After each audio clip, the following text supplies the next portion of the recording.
event coming up this weekend, UFC 277, a rematch in the first fight back in December of 2019 saw Brandon Moreno win a decision against Kai Kara-France in a fight where Kara-France was the favorite, and coming up this weekend, Brandon Moreno now the favorite by the tune of, well, basically it's a flip-flop of the odds. We have an interesting one with Brandon Moreno coming off of a non-successful title defense, gave up the belt in the third fight, the trilogy against Deiveson Figueiredo, and if you look at it for Kai Kara-France, he's riding a wave of success. 3-fight win streak, beat Askar Askarov his last time out. Everybody remembers the Cody Garbrandt knockout. You saw the reaction here on the channel, and that's one of those ones that I see a lot of Fight Night Picks fans out there, and we're going to get to you folks because we throw these out there, the YouTube community tab every week. We want your votes, but we also want to hear from you so we can feature it in the video. Your say counts here, so we want you to join in the action. But a lot of people talking about Kai Kara-France and the fact that he's only as good as that Garbrandt knockout, and that Garbrandt knockout doesn't account for much. It's definitely his highest profile win up until this point. I know Askar Askarov is probably the better fighter at 125, but the fight with the most eyeballs on it was definitely the Cody Garbrandt fight. But I do sort of agree with some of those people who discredit that win, because let's be honest, Cody Garbrandt did not have a very good chin at 135 pounds, so what did everybody think was going to happen when he moved down to 125? We all kind of said his chin was going to get worse, and it did get worse. Now, you can't take it. It's not Kai Kara-France's fault that Cody Garbrandt didn't look good in that fight. Like, he did exactly what he was supposed to do, and that's why it was nice that they gave him the Askar Askarov win, the fight right after that one, because it allowed him to prove, okay, I am this good against the top-tier talent in my division, too. I don't have to fight a guy with all these oh-by-the-ways attached to him, and the first fight between these guys was incredible. It was a very competitive fight back and forth, where Kai Kara-France had a lot of success early on in the fight with his boxing combos. He was a lot faster, too, with his hands, interestingly enough, on the inside, but as the fight went on, Brandon Moreno got a lot more aggressive as that fight went on. In the third round, he's throwing combos followed by head kicks, yelling at Kai Kara-France, like really marching him down and chasing him in that third round, to where Moreno, not that he 10-8'd him, but it was one of those rounds where it was like, oh wow, like the fight was close, it was 2 close rounds, and then a definite Brandon Moreno round to end it, and that's why it was such a close fight. I know a lot of people who thought, hey, there's a chance, or there's an area or a world where Kai Kara-France won that fight. I disagree ever so slightly.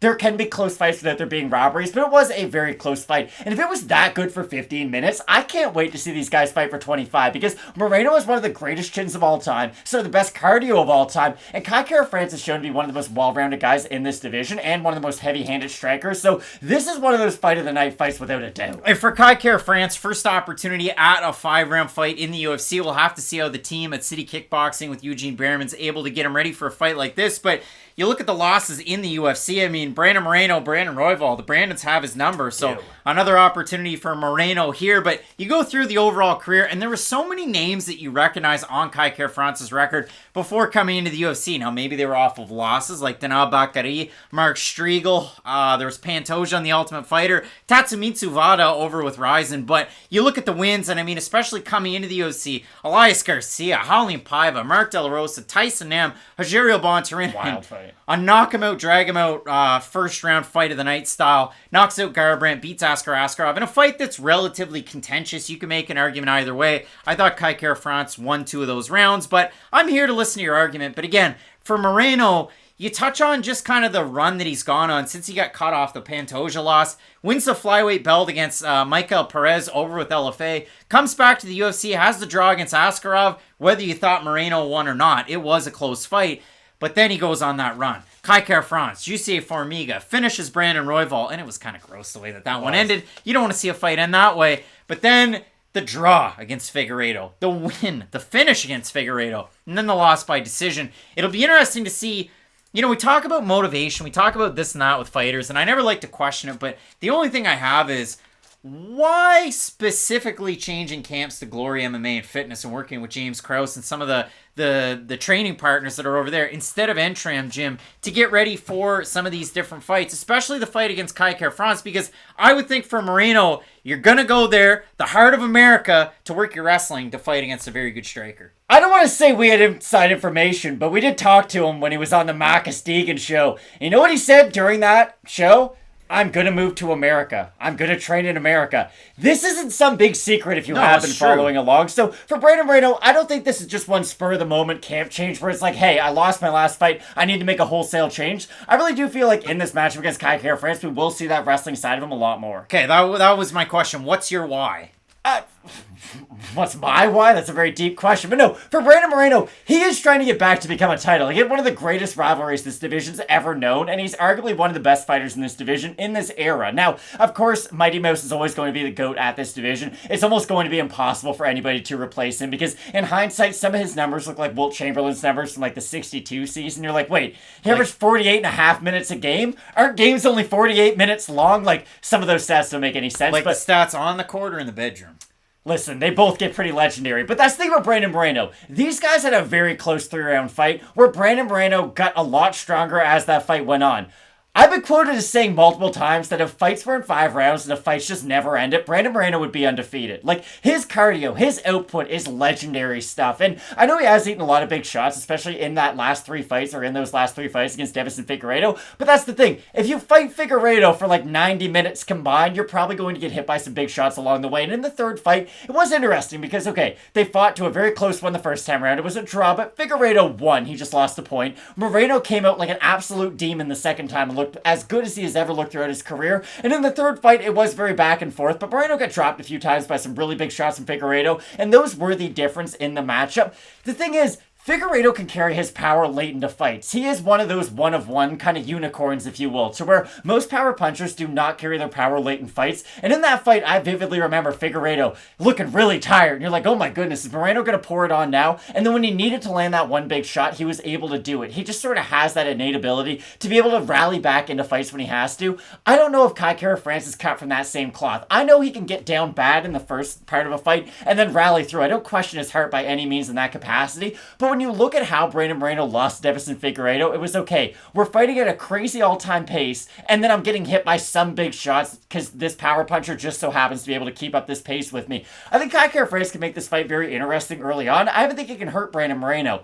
But let's say Moreno does utilize his grappling like we know that he can. I even think back to the early goings of the Sergio Pettis fight before he got cut from the UFC. He spent 5.5 minutes in a row on Sergio Pettis' back. Now, yes, he wasn't able to finish the submission, but just getting to a position that dominant on a fighter that skilled is a big feather in Brandon Moreno's cap. And even the Askar Askarov fight, I know it was a draw, but Brandon Moreno out-grappled Askar Askarov for a lot of that matchup, and I think both those guys are a whole heck of a lot better at grappling than Kai Kara-France is. You make the comparison between Moreno and the fight against Sergio Pettis. I mean, look at Aljamain Sterling against Petr Yan. That's a good Didn't example. necessarily submit him, but he was able to take the back Really and good do a example. lot with it. So if you look at Fight Name Picks, we throw it on over to you in the YouTube community tab.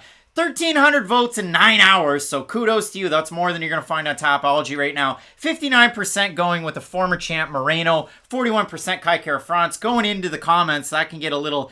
It can turn into a doozy, but stocks on deck. This is a completely different Kai. A Kai who's been soaking up the knowledge of 2 perennial champions in Volk and Izzy, expecting a lights-out performance from Kai Kara-France. We got Bill saying this fight already happened in 2019. Can't see the result being different since it was so recent. Wild Hogs got to go Moreno. Be Kai's first time fighting in a 5-round fight. And I'll go one more. Jack Green saying Moreno 49-46 or a finish in round 3 for Moreno. So a lot of people going through it. A lot of people talking Moreno and Kai Kara-France. We have a look at the odds in this one. Moreno open -160, -207 right now. Kai Kara-France open at +140. Excuse me. Kai Kara-France open at +140. He's now at a +170. And in their first matchup, Kai Kara-France was the favorite, Moreno at a +135. So interesting to see the odd shift, but obviously we understand why. One guy did become champ after. One guy became the champion and a bit of a face of the franchise for a little bit, and then he kind of had to play a lesser role as it goes on. But when you do look at this fight, Kai Kara-France with his power and just his overall output, like this guy is hard to slow down. But again, we haven't seen it over 5 rounds, so I'm interested to see if he can keep that pace throughout a 5-round fight. Exactly. It's just the unknown, and that's the issue. Like, Kai Kara-France could look really good in the 4th and 5th round. I can give you that. I know Brandon Moreno looks really good in the 4th and 5th round, and I know that he gets stronger in the 4th and 5th round, and that's what I do think is the key. Moreno had an issue with his cardio in the early goings of his UFC career. It got him hurt against Pantoja, it got him hurt against Sergio Pettis in their 5-round fight. He has more than been able to fix that throughout his championship run. He has learned a lot of lessons from those Davison Figueiredo wars that he went through, and I do feel like he still is an improved fighter, even though he did lose his last fight against Figueiredo. It's just, when you have 2 all-time greats fighting each other, you're going to win some, you're going to lose some. Think about Larry Bird, Magic Johnson in the 80s. these. Like, they're both all-time greats. Sometimes one's going to win, sometimes the other's going to win. So I do like Brandon Moreno for the reason that I brought up earlier. I like the fact that he was able to rally in that third round because that's a big key. If Kara France does start to slow in the third round and you give Moreno the chance to even just win the third, fourth, and fifth, he more than has that capacity to be able to do that. So even if Kara France wins the first 2 rounds, I still think there's a great chance Moreno can rally back in the third, fourth, and fifth. And that's with basically everything going in Kara France's way in the early goings of this matchup. So I do like Brandon Moreno in this fight, but I think it's going to be an incredible one. I like the takedown ability of Brandon Moreno. I think accentuating that at Glory MMA and Fitness, whatever you make of James Krause, it's the people in the room that are going to help out with that aspect of his game, maybe more so than the fighters at Entram gyms, though I would say Johnny Munoz Jr. is probably a good guy to work that with at that gym. The way I look at Brandon Moreno, though, changing gyms, it's very similar to Kamaru Usman going from Sanford MMA to Elevation. It's like, okay, you're at a really good gym, you have all these good training partners, they got you to a title, why are you changing gyms now? For Usman, it was, hey, I've just been with these guys for a long time. I still have a great relationship with all of them. Him and Gilbert Burns are still good friends, but he had to go have a different look, train with some new people, and it added an aspect to his game that we never thought we'd see. I could see the same thing from Brandon Moreno, who's a championship quality fighter, who has now changed gyms to a very good gym. I think just the fact that he's in there with new guys is going to be a very refreshing sight for Brandon Moreno, and I think we could see an even more improved version of Moreno this weekend. The scrambling abilities of Kai Kara France can't be denied, and this is a guy that good takedown defense, good at getting away from the pressure, and good at dishing out even if he's on the back foot. So I do like Brandon Moreno. To me, it's a championship experience paired with every aspect of his game. But I'm always a little bit leery of a guy coming off a title loss. It's one of those ones that you just sit in the back of your head and wonder, hey, are the wheels going to fall off? Did we age overnight?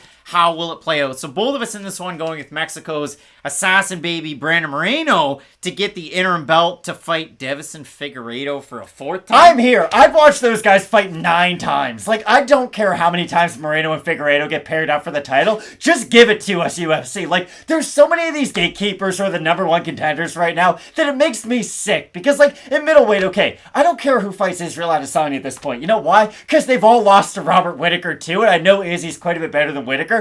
If Moreno finds himself in that perennial #1 contender spot, just give him the title fight. Like, I think everybody would watch Figueiredo versus Moreno 11 times if they had to, because those guys' styles are tailor-made for an amazing fight no matter how many times they go in there and fight. Should be a lot of fun. Again, both of us with Moreno in this matchup. You let us know, as you always do, community tab down here in the old comment section, who you have. No wrong answers until Saturday night, and be sure to check in with our sidekicks here on the channel. We're going to be live during the main card. You can hang out, you can hit up the chat, we can watch some fights. It should be a great time. Main event rematch as well for the bantamweight strap. You're not going to want to miss it. Keep it live in with Fight Night Picks, as we always say. Let's get into it.